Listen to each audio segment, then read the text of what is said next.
Welcome to the channel.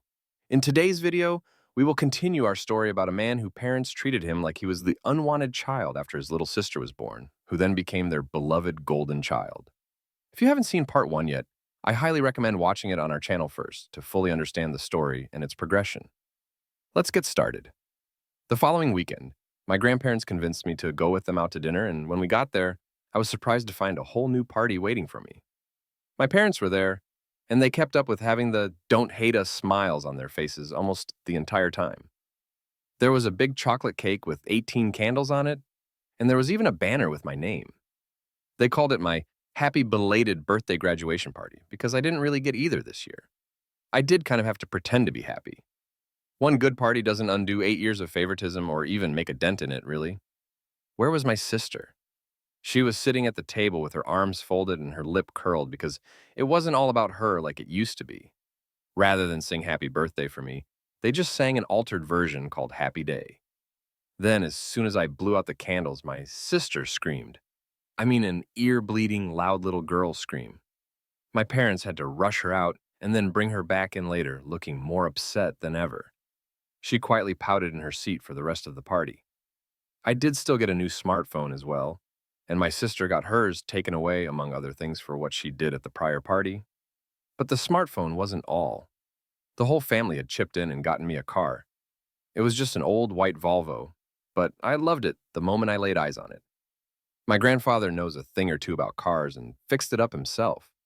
I was so happy, but my sister clearly was not, because she let out another one of those screams. She started having a massive tantrum and demanding a car too. My mother had to take her into the bathroom, and they didn't come back out for a while. My father just went back to looking defeated. My sister had effectively ruined their attempt at trying to look good in front of the whole family. Multiple family members also had strong words for my parents that my sister was acting that way because they raised her to be a princess spoiled brat. I obviously started driving the car around right away, but only days later, my sister actually vandalized the car by taking a hammer and breaking 2 of the side windows and cracking the windshield to the point the car was undrivable. My parents managed to stop her before she did any more damage, but she screamed bloody murder when they grabbed her and took the hammer away, then tried to bite them. Everyone was furious with my sister, especially my grandparents, because my grandfather had put so much work into that car, and my sister ruined it while having a massive tantrum. My parents had spoiled my sister so badly that she couldn't mentally comprehend that I could have something she couldn't. And several other family members laid into my parents about how they were setting my sister up for failure by making her an entitled brat that expects the world to be given to her. She's going to have a terrible adult life because they won't put their feet down and teach her some respect. Well, her actions didn't go unpunished. My sister was grounded for the rest of the summer and, effective of the new school year, was sent to boarding school. My mother cried like a baby about it, too, but my father had to be adamant that it was the only way to start undoing the damage they'd done. Yes, they fully acknowledged they are at fault. It was kind of hard for them not to, since no one sided with them at all. My sister's absolutely miserable at that school. She hates the clothes, she hates the rules, and she's been lying almost constantly, but with cameras almost everywhere now, she's not getting away with any of it. Our parents tried to visit her a few times, but she just screamed at them for putting her in that place. From what I hear, this may be her school life till she's 18 years old. My parents did pay to fix my car. They had an auto glass company replace the windows and windshield, and it looks just as it did before. In August, my grandfather came to me and said if I was interested, he found me a job working for a friend. But it was 40 miles away, so I'd need to move out of my parents' house unless I wanted that commute. I was all for moving. Finding a first apartment wasn't so easy, though. I had to get approved for a credit card just to get accepted for a studio. But I got it, and I have been living where I am now since September. My parents keep trying to contact me, but I rarely speak to them. Anytime we do speak, I just feel awkward and uncomfortable. My grandfather has suggested that they simply don't want to acknowledge how badly they failed as parents, and trying to get me to forgive them will make them feel better about themselves or something like that, but I'm not going to forgive. Not anytime soon. I'm finally happy and away from them now. They've got nothing. They don't have me and they don't have my sister, and my parents had to take more hours at work because boarding school for my sister's not cheap. Nor can I imagine was the party they had to throw for me or the repairs to my car. Empty house, angry relatives, and the only thing they have left is their work. It feels like incredible misery to me, and I don't take delight in it, but it is the result of their own actions after all. Update 1. I'd like to thank everyone for all the congrats I've gotten. It really means a lot to me. I know my post was long and a lot to read, but I just needed to get the whole thing out. And I feel a lot better after having done so. I noticed a few calling this post fake in the comments. I do not blame you, and I'd be highly skeptical reading this and wondering the same things in your shoes, but I lived it. Some parents just really are like that. I've also been contacted by a few people who went through similar and even way worse situations. With all the bad parents out there, is it really all that unbelievable as to what mine did? Granted, the whole family running back into the restaurant to have words with my parents did seem like a stretch, but I come from one of those close-knit families where we stick together a lot and do things in groups, and it can very easily turn into an entire group against one person at gatherings. I've seen a drunk cousin be surrounded and then removed from the party to sober up in another room because he was being highly inappropriate. I'm not exactly a fan of group mentalities myself, but it ended up saving me because my parents were shamed beyond words for what they'd done. They couldn't even form a proper reason as to why they did what they did to me without sounding like even worse people. So they've basically surrendered, saying they have no excuse and are heavily trying to get on my good side. While a lot of you are praising my relatives for how they helped me, I'm pretty sure a lot of that help was out of shame. They were there for most of those 8 birthdays, save for 2 years because of COVID. But in those other 6, they didn't do anything. They had disapproving looks on their faces that my sister got to blow out my candles, but they just stayed quiet. Abu family dynamics. Well, my dad is the son of the head of the family, my grandfather, and my grandfather is a fairly intimidating person. Be on his good side, and he'd do whatever it takes to help you. Be on his bad side, and the entire family hates you. A good reason why I don't like group mentalities. But once my grandfather basically said they were all at fault for not doing anything to help me for years, they all felt shamed, and they all chipped in for the cost of my car. With so many relatives, they didn't have to donate much each to afford it. I had the receipt for the car when I registered it in my name. They bought it for $2,000 and then put more into it for some parts and tires. My grandfather personally gave it a tune-up and changed the fluids. I'm extremely thankful to them all, but I still want to distance myself a bit. I need time to work things out on my own, and I probably won't see my parents again until Thanksgiving or Christmas. About sister's behavior. Some have also compared my sister to that character Eric Cartman from South Park, and it's a pretty close comparison. My sister is chubby because my parents fed her a lot of junk food. She hates eating anything healthy. I once saw her put gummy bears on mashed potatoes. The thought of eating the combination turns my stomach. Her poor diet also made her spend long periods in the bathroom.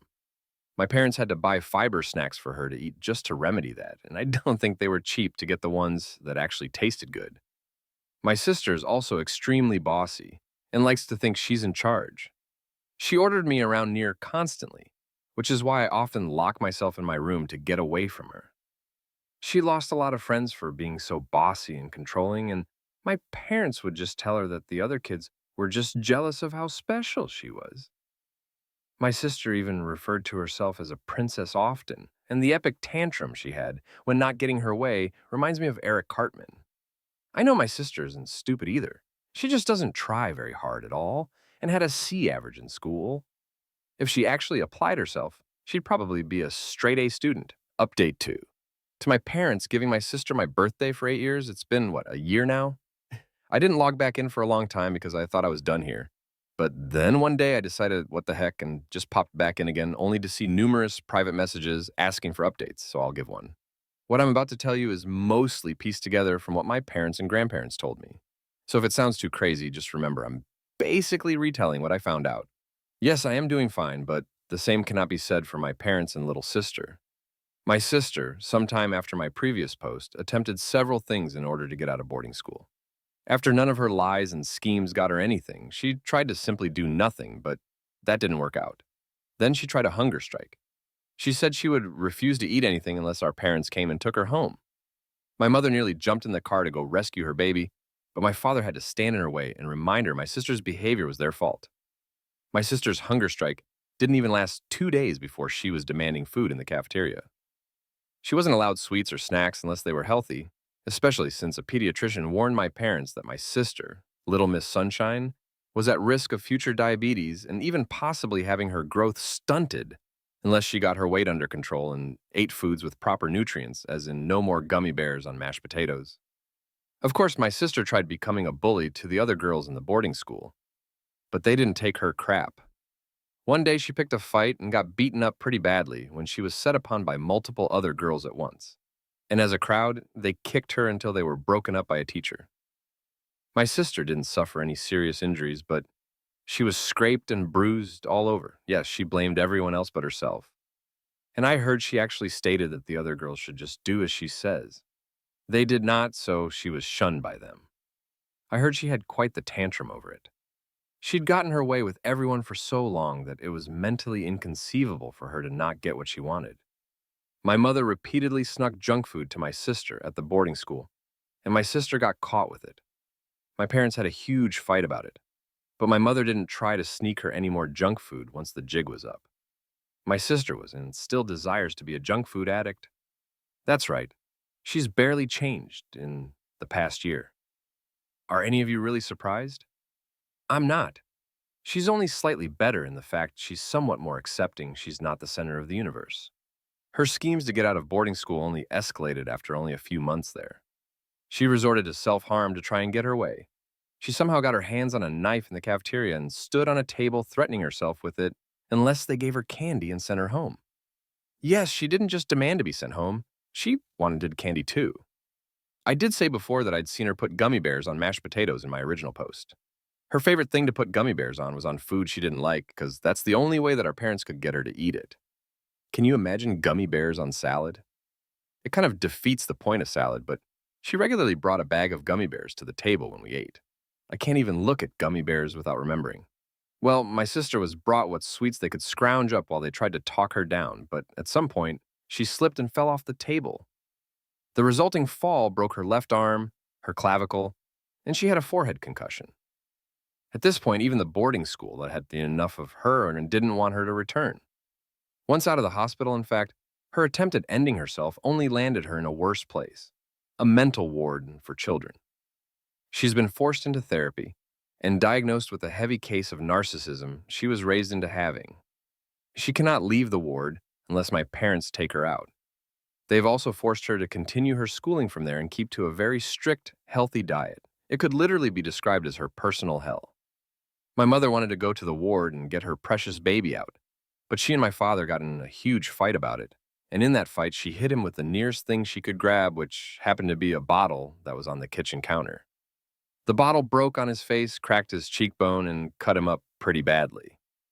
Police were called, and he had to be taken to the hospital while my mother had to be carted away in the back of a police car. My mother ended up getting psyche evaluated and committed for several months herself, and she was forced to confront her own fierce desires to enable my sister. Turns out it stems from serious mental traumas my mother had from her own childhood. But no one else knows or will tell me anything more than that.